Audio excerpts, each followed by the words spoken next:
প্রিয় দর্শক শ্রোতা, আসসালামু আলাইকুম রহমতুল্লাহি বারাকাতুহু। আমরা দেখেন একটা মাজরা এসেছি। এখানে গরুর মাজরা, কাতারের মতো জায়গাতে এত সুন্দর পরিবেশে গরু পালন করে দেখেন।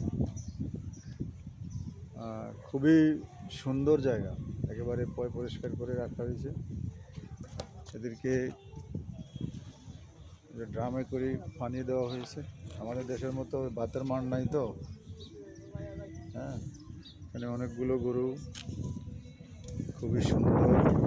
একটা আছে বড়, এই দেখেন, ষাঁড় না।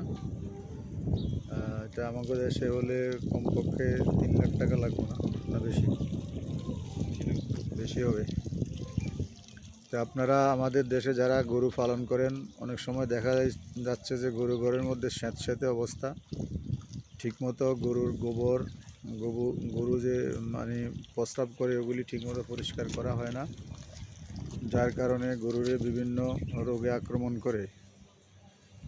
এরকম শুকনা পরিবেশে, শুকনা জায়গাতে গরু রাখার চেষ্টা করবেন, স্যাঁতস্যাঁতে জায়গা যেন না হয়।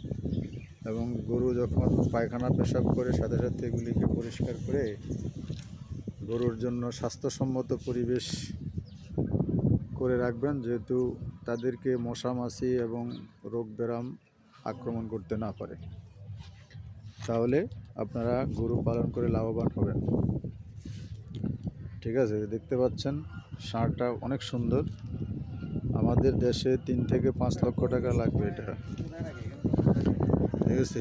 আর এবং যারা এগুলি, এদের ঘর যেগুলি থাকার ঘর, যেটা এটা অনেক সুন্দর, অনেক সুন্দর। ঠিক আছে, আপনাদেরকে উদ্বুদ্ধ করার জন্যই আমরা এই ভিডিও করতেছি।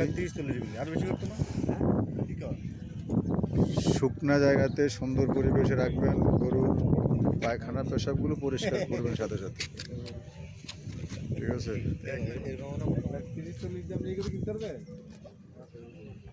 দেখেন সবাই আমাদের সামনে চলে আসতেছে। আমরা তো কোনো খাবার নিয়ে আসি নাই, তারা আমাদেরকে দেখার জন্য আসতেছে।